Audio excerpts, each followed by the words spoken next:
Did your parents ever slut shame you? It started when I was 13 and wore a tank top to school.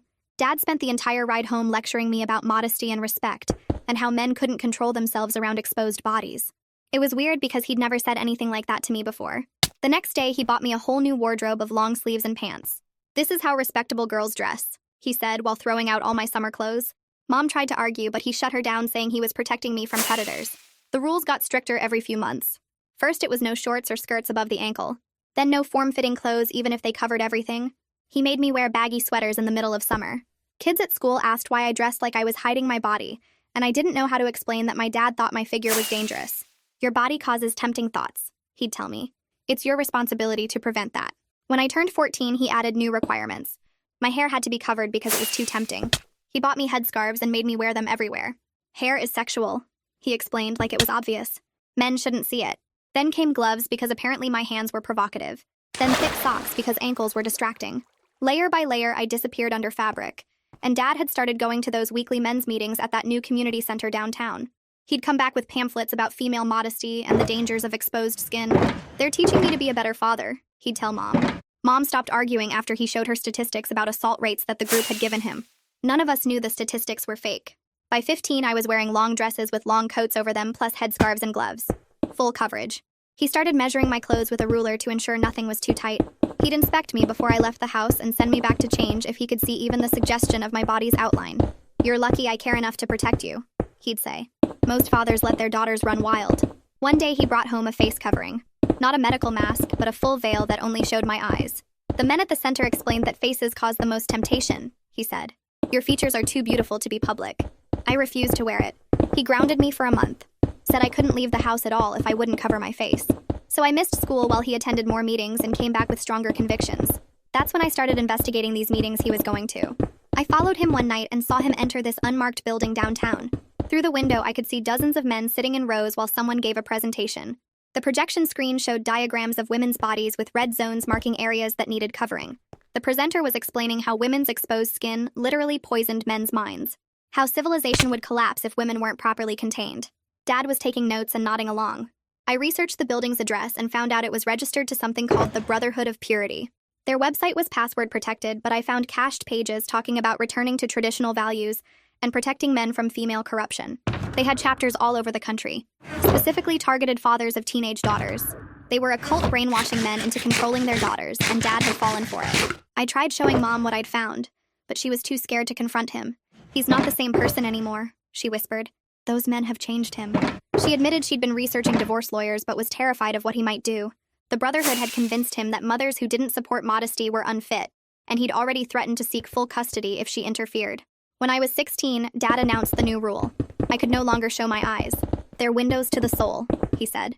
"And your soul belongs to your future husband, not random men on the street." He'd brought home these mesh panels to go over my eyes so I could barely see out but no one could see in. I was going to be completely erased and turned into a walking piece of furniture. He'd gotten the idea from the Brotherhood's advanced teachings about ultimate female purity. I finally snapped and refused. I told him I knew about the Brotherhood. His face went cold. "They said you might resist," he said calmly. "They warned me about this."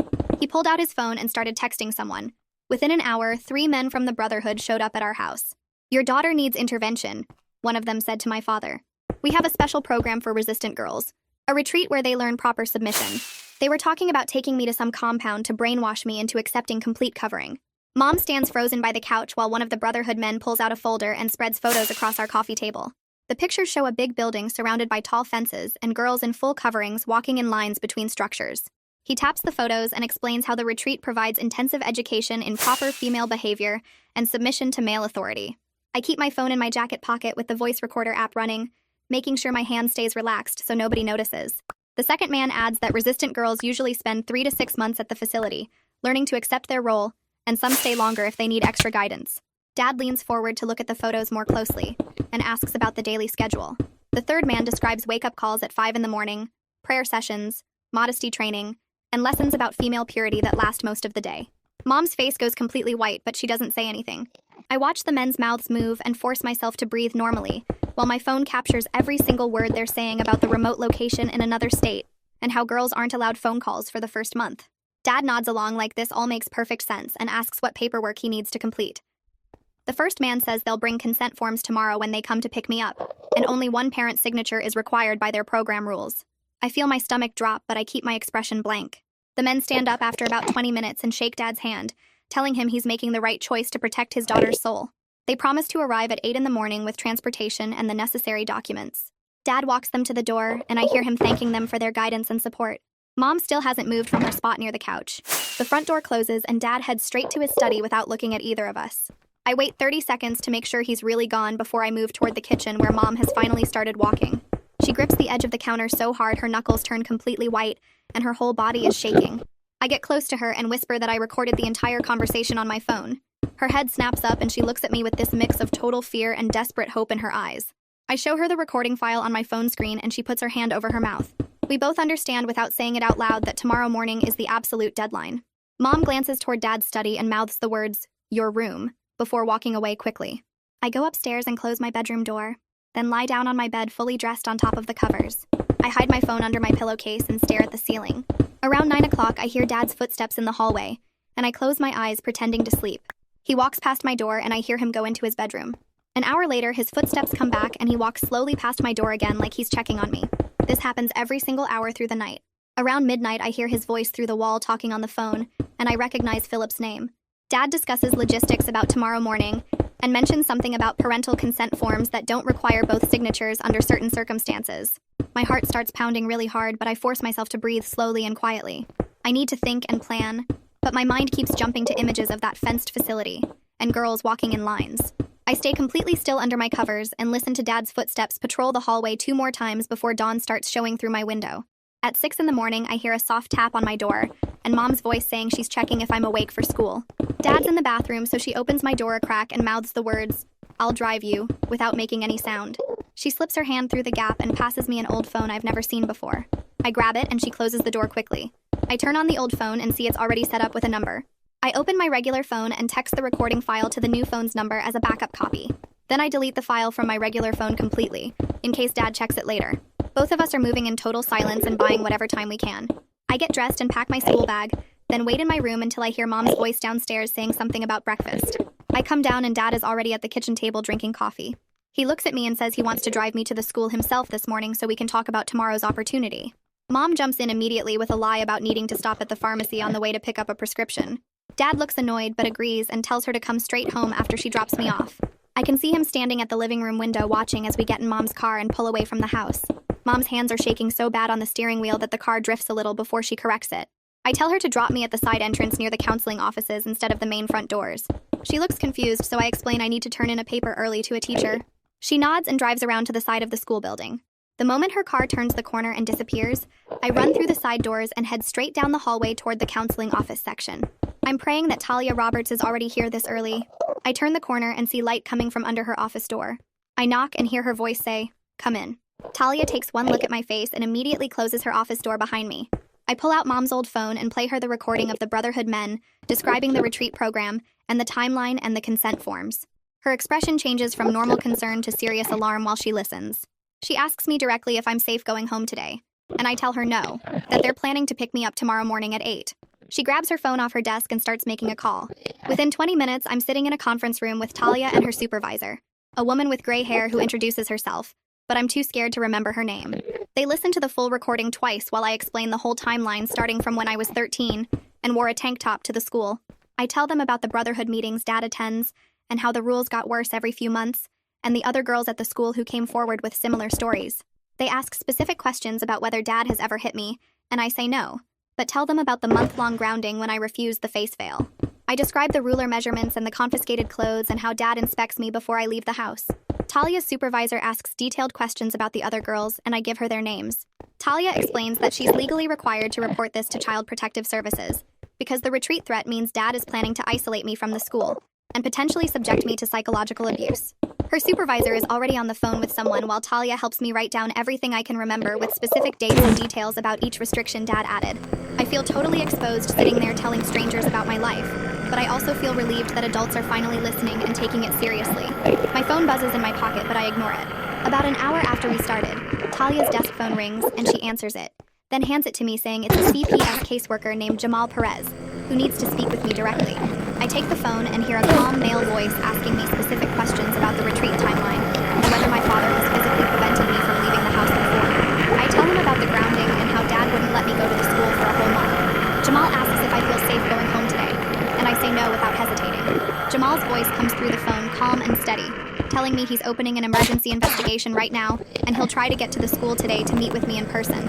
He says in the meantime, I need to stay at the school and not leave with anyone except my mother or someone from CPS, and he gives me his direct cell number to call if anything happens. Talia leans closer and adds that the school has a safety protocol for students in danger, where they can keep me here past normal dismissal time if needed.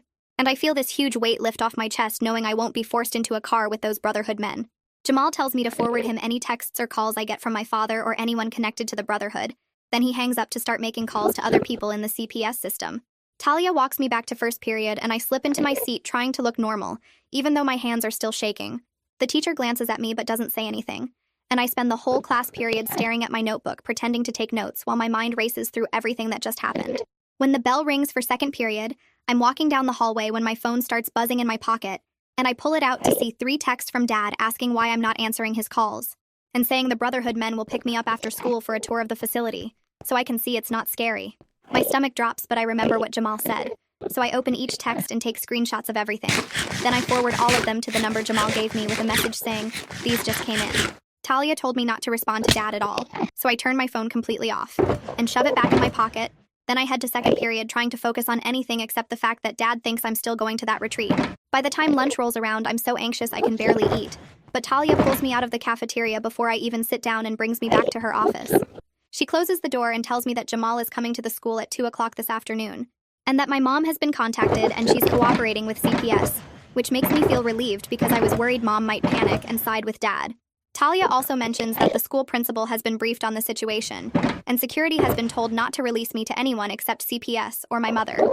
And hearing that makes me feel safer, but also scared about what happens after today when I can't just hide at the school anymore. I eat my lunch in Talia's office while she does paperwork, and then I go to my afternoon classes trying to act normal, even though nothing feels normal. During 6th period, a student aide comes to the door with a note for my teacher, and she calls my name and tells me to go to the main conference room. My heart starts pounding as I walk down the hallway wondering if something went wrong. But when I get there, Talia is waiting outside and she smiles at me in a way that's supposed to be reassuring. Inside the conference room, there's a man sitting at the table who stands up when I come in, and he's younger than I expected, maybe 30, with dark hair and a calm way of moving that makes me feel a little less nervous. He introduces himself as Jamal Perez and shakes my hand. Then he asks if it's okay if he records our conversation, and I say yes. Talia sits down next to me while Jamal sets up his phone to record, and then he asks me to play the Brotherhood recording again while he takes notes on a yellow legal pad. I pull out Mom's old phone and play the whole thing, watching his face stay neutral and professional even when the men on the recording talk about the retreat being months long and teaching proper submission. When it's done, he asks me specific questions about when Dad first started the clothing restrictions and how they got worse over time, and I walk him through everything from the tank top at 13 all the way to the mesh eye panels.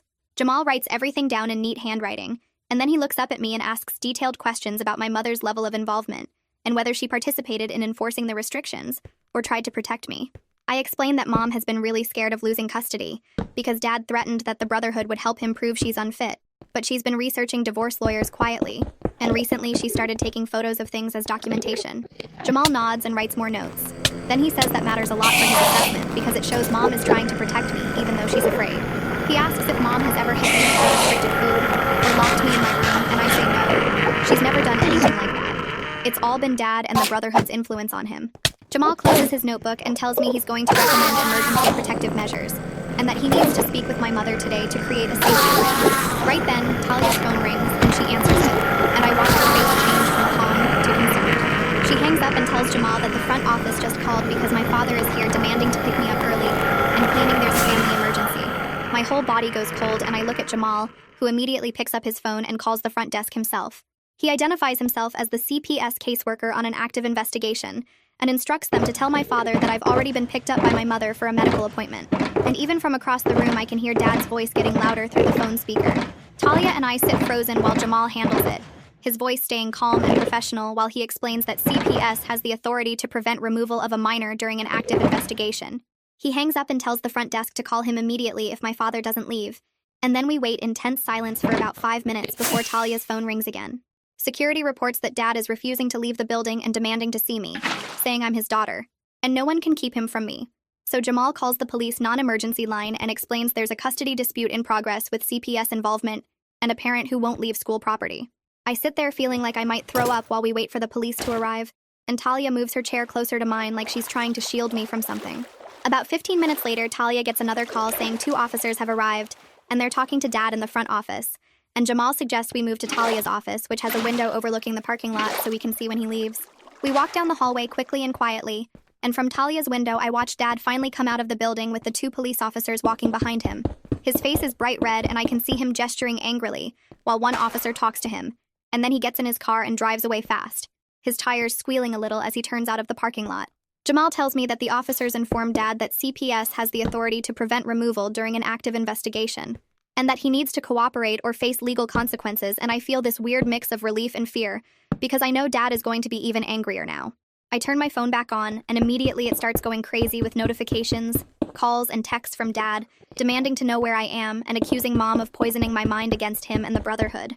The texts get more and more frantic, saying I'm in danger from secular influences, and Mom is destroying our family, and he's going to file for full custody to save me. Jamal takes my phone and photographs each message carefully. Then he tells me to keep my phone off until we have a safety plan in place because Dad, knowing I'm reading his messages, might make him escalate further. He says he's arranging for Mom to meet us at a neutral location, so we can all talk together about next steps, and he makes some calls while Talia and I sit quietly in her office. About 20 minutes later, Jamal tells me he's going to drive me to the public library where Mom is going to meet us, and we leave through a side door of the school to avoid anyone seeing us. In his car, I sit in the back seat feeling numb and scared, watching the familiar streets go by and wondering what's going to happen next. When we pull into the library parking lot, I see Mom's car already there, and the moment we park, she jumps out and runs over to us. I get out and she hugs me so hard I can barely breathe, her whole body shaking and tears streaming down her face. She keeps saying she's sorry over and over, and I hug her back, telling her it's okay, even though nothing feels okay. Jamal gives us a minute and then suggests we go inside to somewhere private where we can talk. So we walk into the library, and he asks the librarian if there's a study room available. She leads us to a small room in the back with a table and chairs, and closes the door behind us, and Mom and I sit down next to each other while Jamal sits across from us. Mom tells Jamal that Dad has been calling her non-stop since he couldn't find me at the school, and she plays some of the voicemails for us where Dad is threatening to file for full custody immediately if she doesn't bring me home and stop interfering with his parental rights. Jamal listens to each one and then tells Mom that's actually helpful evidence of his controlling behavior and his inability to respect boundaries or legal authority. He pulls out some papers and a folder from his bag, and then he starts explaining the CPS process and what our options are going forward. He says he can file for emergency removal, which would place me in foster care temporarily, while the investigation continues, or he can work with Mom to create a safety plan if she's willing to separate from Dad immediately and refuse to allow the retreat to happen. Mom doesn't even hesitate before saying she'll do whatever it takes to keep me safe, and Jamal looks relieved like he was hoping she'd say that. He pulls out a notebook and starts writing down details while explaining what happens next. Mom and I need to stay somewhere Dad doesn't know about tonight, and Mom has to promise not to tell him or anyone connected to the Brotherhood where we are. Tomorrow morning, we'll meet Jamal at his office for a formal home assessment where he'll document everything officially. He tears off a page from his notebook and writes down a phone number, sliding it across the table to Mom. That's the domestic violence hotline, he says, and if Dad shows up wherever we're staying or threatens us in any way, we call 911 first, and then call that number. Mom folds the paper carefully and puts it in her wallet, her hands still shaking slightly. She asks Jamal about her legal rights and whether Dad can force us to come home. And Jamal explains that she has every right to leave with me, and that he's recommending she talk to a family law attorney as soon as possible to start the custody process.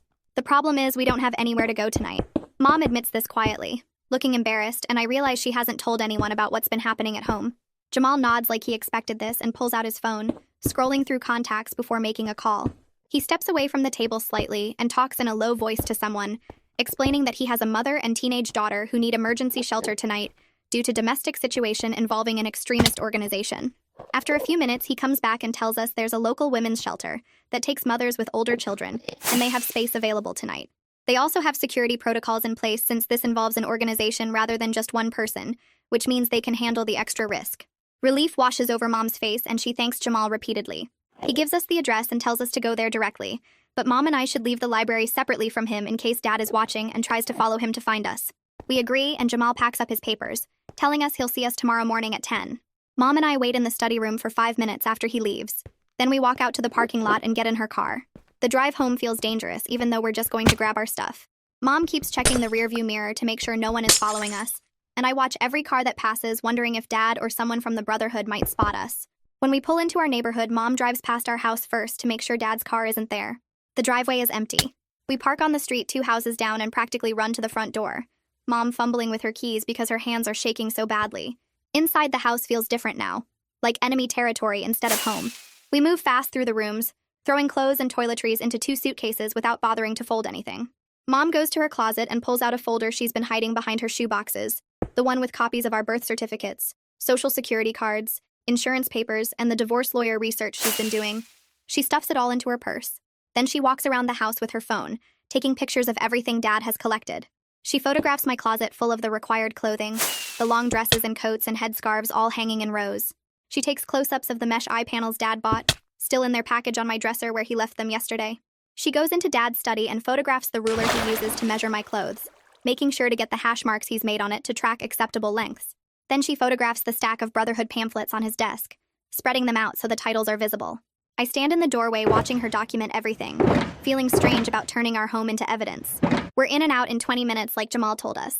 Mom locks the door behind us and we load the suitcases into the trunk, and then we're driving away from the house where I've lived my whole life, not knowing when or if I'll be back.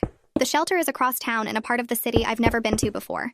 We follow the GPS to an address that turns out to be behind a tall security gate with cameras mounted on the posts. Mom pulls up to the intercom and presses the button, and a woman's voice asks for her name. Mom gives it, and the gate slides open slowly. Inside the compound, there's a parking lot and a plain 2-story building that could be anything from the outside. We park and carry our suitcases to the entrance where a staff member is waiting. She introduces herself and leads us inside to a small office where another woman asks us detailed questions while typing on a computer. She wants to know what kind of car Dad drives, the make and model and color and license plate number. She asks if he has any law enforcement connections or friends who are cops. She asks if he's ever been violent or if he owns guns. Mom answers everything as accurately as she can while I sit there feeling exposed and scared. When the intake is done, the staff member gives us keys to a room on the 2nd floor and explains the rules. We can't tell anyone where we are, not friends or family or anyone. We can't post on social media or check in anywhere on our phones. The doors stay locked at all times, and there are cameras covering all the entrances. If we see Dad or anyone from the Brotherhood anywhere near the shelter, we come inside immediately and tell staff. Mom and I follow her upstairs to a small room with 2 twin beds, a dresser, and a bathroom. It's basic but clean, and it has a lock on the door. The staff member leaves us alone, and Mom sits down on one of the beds and just breaks. She cries so hard her whole body shakes, all the fear and stress of the past few years finally coming out. I sit next to her and put my arm around her shoulders, and we stay like that for a long time. That night, Mom's phone starts ringing and doesn't stop. She's turned off the sound, but we can see the screen lighting up over and over with Dad's name. The calls keep coming, one after another, and when Mom checks after the first hour, there are already 23 missed calls. Then the voicemails start. Mom puts the phone on speaker and plays the first one. Dad's voice fills the room, begging Mom to bring me home and promising everything will be okay if we just come back tonight. The second voicemail is angrier, accusing Mom of poisoning my mind and destroying our family. The third one threatens to file for full custody and prove Mom is an unfit mother who's putting me in danger by rejecting God's plan. They go on like this, swinging between desperate pleading and cold threats. And by the time we stop listening, there are voicemails from Philip too, talking about how we're being corrupted by secular influences and need spiritual intervention. Mom saves every single message as evidence, her face getting harder and more determined with each one. She counts the missed calls when they finally stop around midnight. 63 calls in 5 hours. I try to sleep, but every sound in the hallway makes me jump, my body tense and ready to run. I keep thinking Dad somehow found us and is coming through the door. Mom can't sleep either. I can hear her breathing in the dark, awake and alert. Morning finally comes and we're still safe. At 8 o'clock, Jamal calls Mom's phone to confirm our appointment at the CPS office at 10. Mom spends the next hour getting ready and practicing what she's going to say to him. She's terrified they'll judge her for not leaving Dad sooner, for letting things get this bad before taking action. I tell her that Jamal already knows the situation and he's on our side, but she's still nervous. We arrive at the CPS office at 9:45 and check in at the front desk. Jamal comes out to meet us and takes us back to a conference room. He explains that he needs to interview us separately, so we each feel comfortable speaking freely. He takes Mom first while I wait in a different room, and 45 minutes later they come back and it's my turn. Jamal sits across from me with a notepad and asks me to tell him everything from the very beginning. I start with the tank top incident when I was 13, Dad's lecture in the car about modesty and men not being able to control themselves. Then I walk him through every stage of the restrictions, how they got stricter every few months, the elimination of shorts and tank tops, then the requirement for long sleeves and pants even in summer. The headscarves at 14 because hair was sexual. The gloves and thick socks because hands and ankles were tempting. The measurements with a ruler to make sure nothing was too tight. I tell him about Dad's weekly meetings at the Brotherhood and how he'd come home with pamphlets about female purity. I describe following Dad one night and seeing the presentation with the diagrams of women's bodies marked with red zones that needed covering. I explain how I researched the Brotherhood online and found out they were specifically targeting fathers of teenage daughters. Then I tell him about the face veil Dad brought home and how I refused to wear it, which led to being grounded for a month and missing school. Requested Reds is on Spotify now. Check out link in the description or comments. I describe my investigation into the Brotherhood and trying to show Mom what I found, but her being too scared to confront Dad because he'd threatened to seek full custody. Finally, I tell him about the mesh eye panels and my refusal, and the 3 Brotherhood men showing up at our house to talk about the retreat for resistant girls. Jamal asks if Dad has ever hit me, and I say no. He's never been physically violent. But the control has been constant and suffocating. The feeling of disappearing under all those layers of fabric and rules. Jamal writes everything down and then looks up at me and says he believes me. Those 2 words make me want to cry with relief. He takes me back to the conference room where Mom is waiting, and then he sits down with both of us together. He's made his assessment based on our interviews and the evidence Mom collected. He's classifying what Dad has done as psychological abuse and risk of educational neglect because of the retreat plan to remove me from the school. He's recommending that Mom maintain physical custody of me, while Dad only gets supervised visitation until he completes a psychological evaluation. He's also filing a report about the Brotherhood's practices with the state, so they can investigate whether other families are being affected. Mom starts crying again, but this time it's relief. Jamal explains the next step, which is filing for a temporary protective order that would legally prevent Dad from taking me out of school or out of the state. He knows a legal aid attorney who handles emergency custody cases, and he's going to connect us with her. He makes a call right there in the conference room and talks to someone briefly before hanging up and telling us the attorney can meet with us this afternoon. Her name is Miranda Wallace, and she's agreed to see us at 3 o'clock. Everything is moving so fast, but we need it to move fast because Dad knows we're gone, and the Brotherhood might be helping him look for us. We leave the CPS office, and Mom drives us to a coffee shop where we kill time until the meeting with Miranda. At 3, we arrive at the legal aid office, and Miranda meets us in a small conference room. She's maybe 40 with kind eyes and a professional manner that makes me feel like we're in good hands. Mom plays the recording I made of the Brotherhood men talking about the retreat, and Miranda listens to the whole thing without interrupting. Then she reviews Jamal's report and looks through all the photos Mom took yesterday, the required clothing and the mesh eye panels and the ruler and the Brotherhood pamphlets. She spreads the photos out on the table and studies them carefully. When she's done, she looks up at us and says we have a strong case for emergency protective orders. The evidence is clear and documented. But she warns us that Dad will almost certainly claim religious freedom and parental rights. He'll argue that he has the right to raise me according to his beliefs about modesty and purity. The court will have to balance my safety and autonomy against his constitutional rights. Miranda says she needs to file the petition today to get a hearing scheduled within 72 hours, which means we might be in court as early as Friday. Miranda starts typing on her laptop while asking Mom specific questions about the Brotherhood's organization and whether they provide any support services to members. Mom mentions that Dad once told her the Brotherhood has lawyers on retainer who help fathers maintain authority over their families when mothers try to interfere. Miranda's expression darkens and she stops typing to look at us directly, saying that makes them significantly more dangerous because they have resources and experience, but it also means there's a paper trail of their activities that could be useful for the state investigation. She goes back to typing faster, pulling up case templates and filling in details from our situation. By 3:30, she's printed out the petition and has me and Mom review it to make sure all the facts are accurate. The document lists everything in cold legal language, describing the retreat as unlawful restraint and the clothing requirements as psychological abuse. Seeing it all written out officially makes it feel more real and more terrifying at the same time. Miranda makes a few final edits based on our feedback, and then she's uploading the petition to the court's electronic filing system. She hits submit at exactly 4 o'clock, and then we wait. Her phone rings 45 minutes later and she answers, listening intently before thanking someone and hanging up. The judge's clerk scheduled an emergency hearing for tomorrow morning at 9, which means Dad will be served with notice tonight and has the right to appear with an attorney to respond to our petition. Miranda warns us that Dad will almost certainly bring Brotherhood support, and we need to be prepared for them to paint Mom as an unfit parent who's destroying the family's religious values and corrupting me against my father. She says their strategy will be to claim religious freedom and parental rights, making this look like Mom interfering with Dad's constitutional right to raise his daughter according to his beliefs. We need to stay focused on the retreat threat and the escalating control, not get pulled into debates about religion itself. Back at the shelter that evening, Mom and I spread out all our evidence on the small table in our room and start preparing for tomorrow. We write down key points in chronological order, starting with the tank top incident when I was 13 and going through every restriction Dad added over the years. Mom organizes the photos she took of my required clothing, the mesh eye panels, the ruler Dad used for measurements, and the Brotherhood pamphlets. We practice what we'll say if we're called to testify, keeping our answers short and factual like Miranda instructed. Around 7 o'clock, Mom's phone rings from an unknown number, and she hesitates before declining the call. It rings again 2 minutes later from a different unknown number. This time she answers and puts it on speaker, and a man's voice introduces himself as a family counselor with the Brotherhood, who wants to help mediate this situation before it goes to court.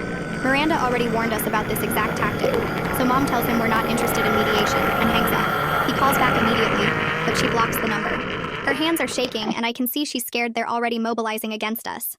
At 8 o'clock, Mom gets a text from the process server confirming that Dad was served with the protective order petition at the house. We both stare at her phone, knowing Dad now knows we're taking legal action, and that the hearing is tomorrow morning. Less than 5 minutes later, her phone rings again, and this time the caller ID shows a name, Philip Redmond. Mom's face goes pale, but she answers and immediately puts it on speaker while opening her voice recorder app. Philip's voice comes through smooth and practiced, the kind of voice that's used to convincing people of things. He tells Mom she's making a terrible mistake that will destroy her daughter's soul and tear apart her family. He says that God has a plan for female purity, and that by rejecting the Brotherhood's teachings, Mom is condemning me to a life of corruption and sin. He talks about how the retreat is a beautiful opportunity for spiritual growth, and that resistance is just evidence of how much I need the program. His words are manipulative and calculated, wrapping control in religious language to make it sound holy. Mom's jaw tightens and she interrupts him to say that she knows what the Brotherhood really is, and that she's protecting her daughter from psychological abuse, not religious teaching. Philip's voice shifts slightly, becoming harder, and he warns her that the Brotherhood has helped many fathers maintain custody when mothers tried to interfere with proper child rearing. He says they have lawyers and resources and that she's going to lose. Mom tells him not to contact her again and hangs up, then immediately saves the recording and texts it to Miranda. Her hands won't stop shaking. I can't sleep that night, lying in the narrow shelter bed while my mind races through every possible worst-case scenario. What if the judge sides with Dad because he claims religious freedom? What if I'm forced to go to the retreat anyway and they won't let me leave? What if Mom loses custody and I end up living with Dad under even stricter control? The thoughts spiral and spiral until I'm breathing too fast and feeling dizzy. Mom hears me and comes over to sit on the edge of my bed, taking my hand in the dark. She asks what I'm thinking about, and I tell her I'm scared the judge won't believe us, or will think Dad has the right to do whatever he wants because of religion. Mom squeezes my hand and says she's scared too, but she promises me that even if the worst happens and she loses custody tomorrow, she will never stop fighting to get me back. She'll appeal, she'll file more petitions, she'll do whatever it takes for however long it takes. Her voice is steady and determined in a way I haven't heard in years, and somehow that helps calm the panic in my chest. We talk for another hour about backup plans, and what we'll do if things go wrong, and eventually I fall asleep still holding her hand. Morning comes too fast and we're both exhausted, but we get dressed and ready by 7:30. Miranda texts that she's already at the courthouse and will meet us at the main entrance at 8:30 to prep before the 9 o'clock hearing. The shelter staff wish us luck as we leave and remind us we can come back regardless of what happens today. At the courthouse, Miranda is waiting with a leather folder full of documents, and she takes us to a small conference room near the courtroom. She explains exactly what will happen during the hearing, how the judge will hear from both sides and review all the evidence before making a decision about temporary custody and visitation. The goal right now is just to get orders in place that keep me safe with Mom while the full custody case proceeds through the system, which will take months. She warns us again that Dad probably has an attorney by now, and that the Brotherhood might have provided one, which means they'll be prepared and aggressive. We need to stay calm and stick to the facts no matter what they say. Miranda reviews the key points one more time, and then it's 8:55 and we have to go into the courtroom. The courtroom is smaller than I expected, with wooden benches and a raised platform where the judge will sit. Dad is already there on the opposite side with a man in an expensive suit who must be his lawyer, and Philip sits in the gallery right behind them. Dad won't look at me or Mom, his jaw tight and his hands clenched on the table in front of him. Philip stares at us with an expression that's supposed to look concerned but just seems cold. Other people file in, a court reporter and the judge's clerk, and then everyone stands as the judge enters. She's a woman maybe in her 50s with gray hair and a no-nonsense expression. My heart hammers against my ribs so hard I think everyone can hear it. The judge sits and tells everyone else to sit. Then she reviews the case number and confirms who's present. Miranda stands and introduces herself as our attorney, and the man in the expensive suit introduces himself as representing Dad. The judge asks if both sides are ready to proceed, and they both say yes. Miranda presents our case first, starting with a brief statement about the escalating control and the immediate threat of the retreat. Then she plays the recording I made of the Brotherhood men describing the retreat program, and the courtroom is completely silent while their voices talk about resistant girls and submission training. When it's done, Miranda enters the recording into evidence along with printed transcripts. Next, she shows the photos Mom took, passing them to the judge one by one. The required clothing with all the layers, the mesh eye panels that would have covered my eyes, the ruler Dad used to measure my clothes, the Brotherhood pamphlets about female purity. The judge studies each photo carefully without any expression. Miranda then enters Jamal's CPS report and summarizes his findings about psychological abuse and risk of educational neglect. Finally, she calls Mom to testify, and Mom walks to the witness stand looking terrified but determined. Miranda asks her simple questions about when the restrictions started, how they escalated over time, and what Dad said about the retreat.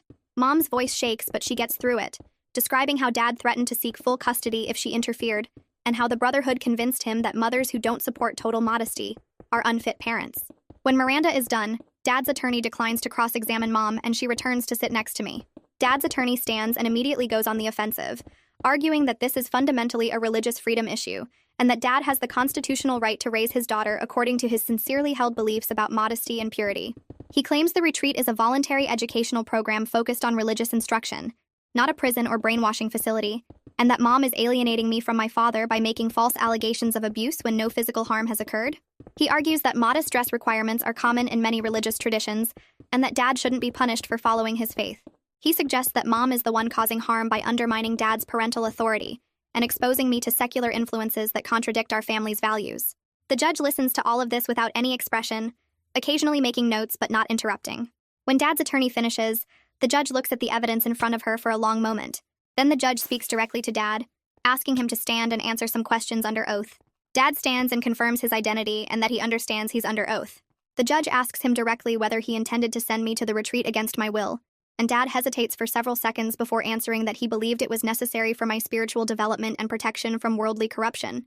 The judge follows up by asking if he would have accepted my refusal to go to the retreat, and Dad says that children don't always know what's best for them, and that parents have to make difficult decisions for their children's own good. The judge makes a note and asks if he considers the mesh eye covering requirement reasonable, and Dad explains that it's based on religious teachings about modesty, and that he was only trying to protect me. The judge asks one more question about whether he believes mothers have equal authority to fathers in parenting decisions, and Dad hesitates again before saying that men are called to be spiritual heads of their households. The judge thanks him and tells him to sit down.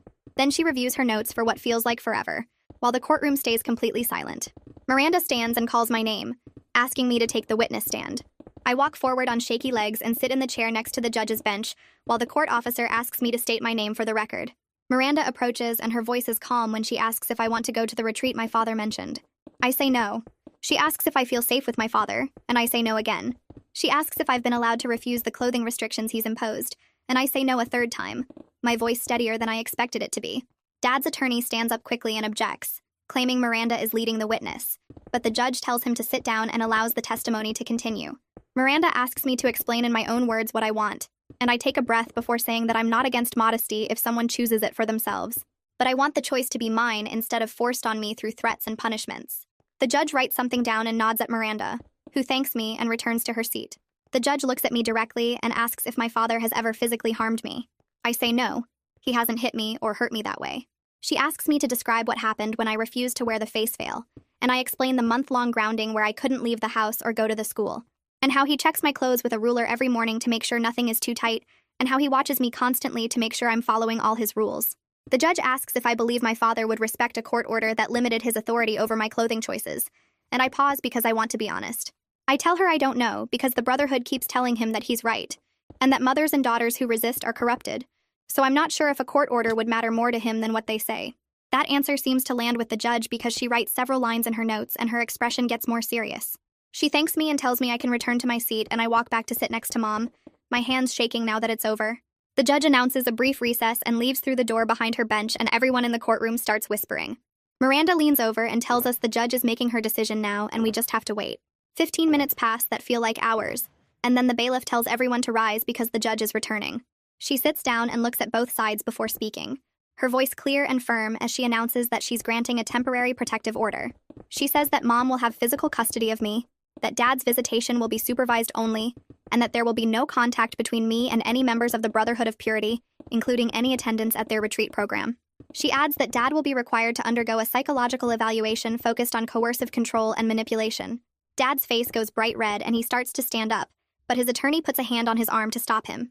Philip Redmond stands up in the gallery behind Dad and storms out of the courtroom, his footsteps loud in the sudden silence. The judge continues talking, saying she's also ordering family therapy for our family, and that Dad's visitation will remain supervised until both the therapist and CPS determine it's safe to expand his time with me. She extends the no travel order, which means Dad cannot take me out of state or enroll me in any residential programs without court approval.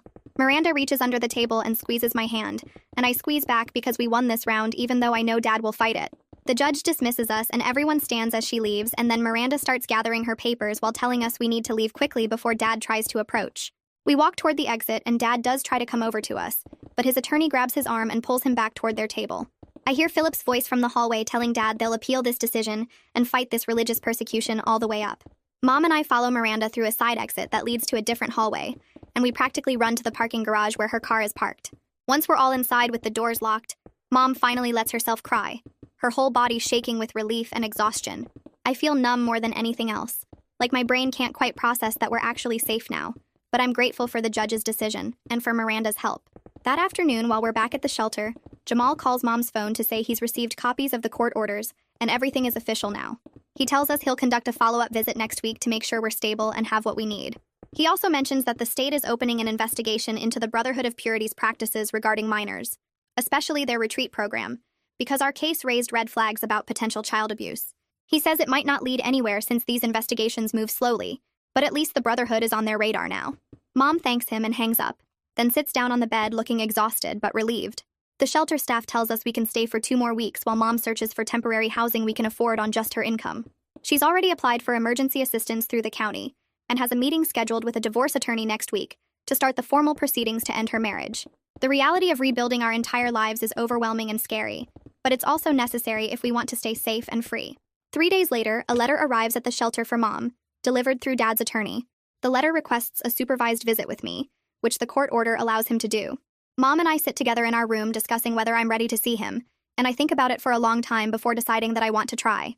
Part of me hopes that maybe seeing the real consequences of his actions will make him reconsider the Brotherhood's influence on his thinking. We call the Family Services Center and schedule a visit for the following week with a supervisor present to monitor everything. When the day arrives, Mom drives me to the center and waits in the lobby while I go into a small room with plain walls and basic furniture. Dad is already sitting at a table with a woman in professional clothes sitting in the corner with a notepad. The supervisor introduces herself and explains the rules, then tells us we can talk. Dad asks how I am, and I say fine, my voice flat. Then he starts talking about how he only wanted to protect me and keep me pure from the corruption in the world. I interrupt him and say that control isn't the same thing as protection, and he goes quiet, staring at his hands on the table. The silence stretches out between us, awkward and heavy. Dad tries again, explaining that the Brotherhood taught him the right way to raise daughters in a corrupt world where women are constantly attacked and objectified. I ask him directly if he thinks I'm corrupted, and he opens his mouth but no words come out. He can't answer the question. The supervisor speaks up when Dad starts quoting something from scripture about female submission and obedience, reminding him firmly that the court specifically ordered no religious coercion during these visits. Dad looks genuinely confused, like he can't understand where the line is anymore between his faith and the Brotherhood's teachings. I watch his face and feel sad more than angry, because I can see that he really believes what they told him, and he doesn't know how to separate their lies from the truth anymore. Mom rides home from those visits are quiet at first, Mom asking how it went, and me giving short answers because I'm still processing Dad's confusion and the gap between what he believed and what's real. Over the next few weeks, Dad keeps showing up for his supervised visits, and something starts shifting in how he talks to me. Instead of launching into explanations about purity or what the Brotherhood taught him, he asks about my math class and whether I finished that book I mentioned last time. His therapist must have told him that rebuilding trust means actually listening instead of lecturing, because he's trying to follow that advice even when I can tell it's hard for him.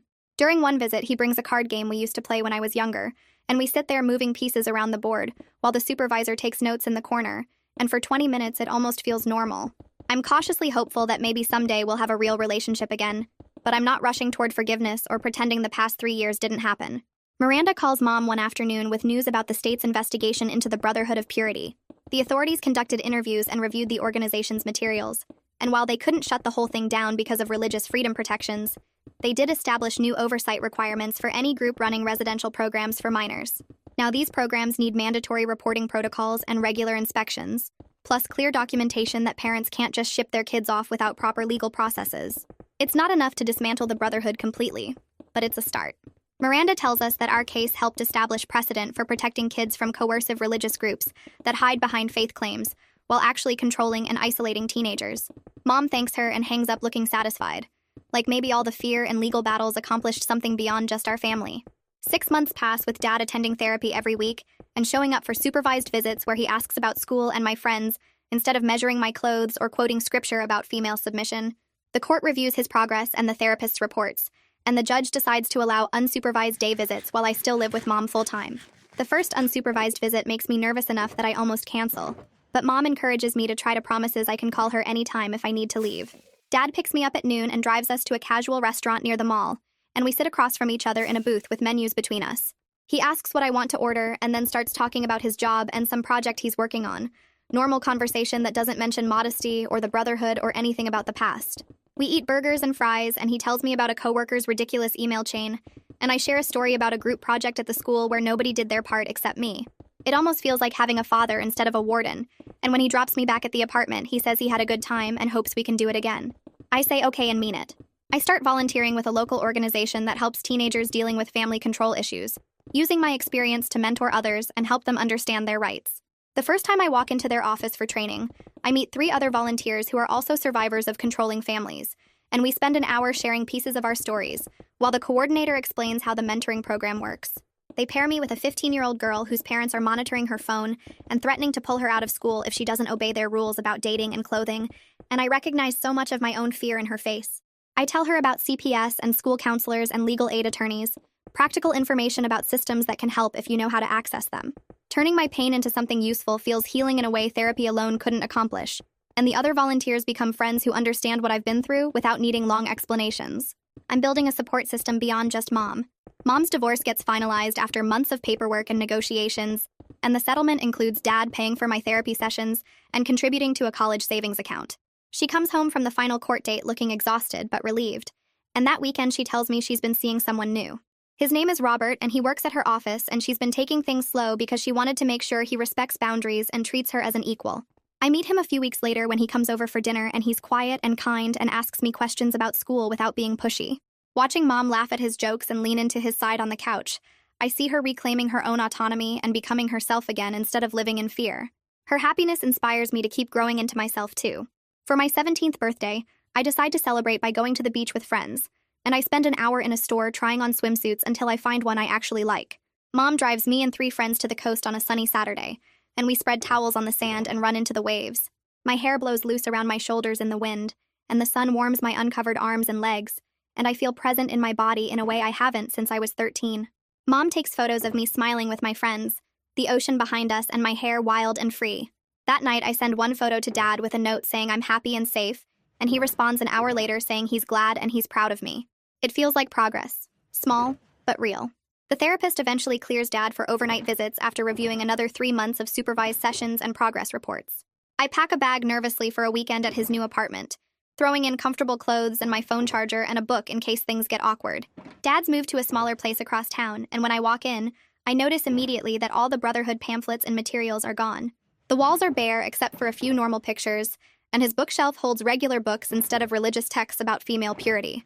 We spend the weekend watching movies on his couch and cooking meals together in his tiny kitchen, and he doesn't try to control what I wear or comment on my clothes or suggest I should cover up.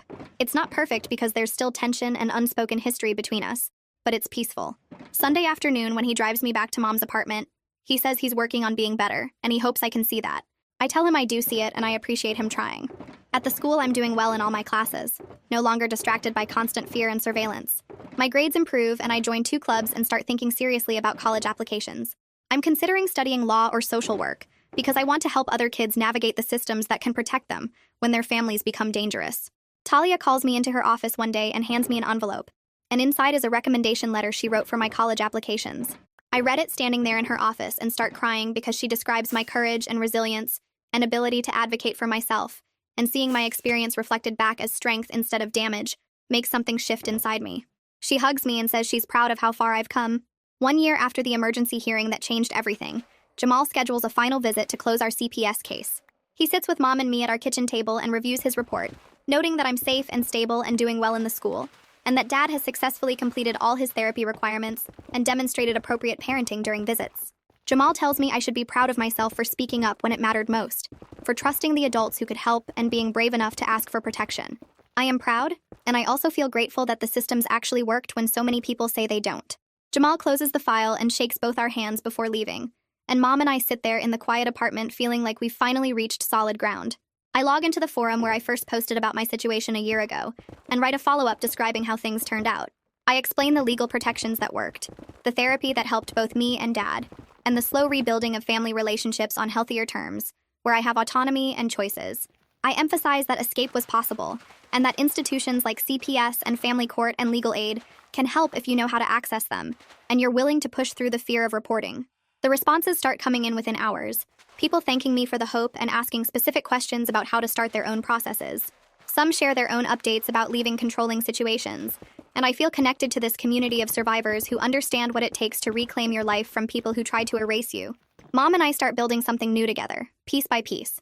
Every Friday night, we pick a movie neither of us has seen before and make popcorn with too much butter, sitting on our worn couch in our small apartment.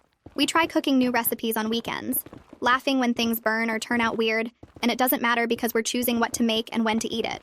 We talk about taking a trip somewhere next summer, maybe to the beach or the mountains, places where we can just be ourselves without looking over our shoulders.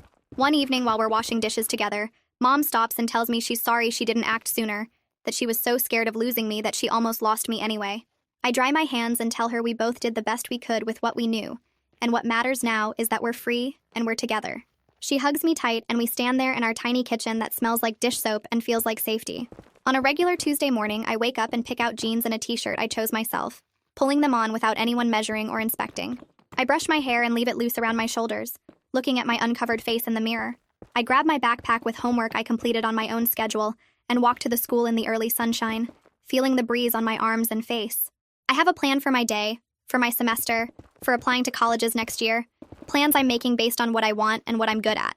Life isn't simple and some scars remain, days when I still feel the weight of all those layers or hear Dad's voice in my head, but I'm moving forward on my own terms now, and that's everything. That's the story for today. Thanks for being part of it, because your time here honestly makes every upload worth doing. I hope it left you smiling or at least a little more hopeful. Subscribe so we can share more good moments together.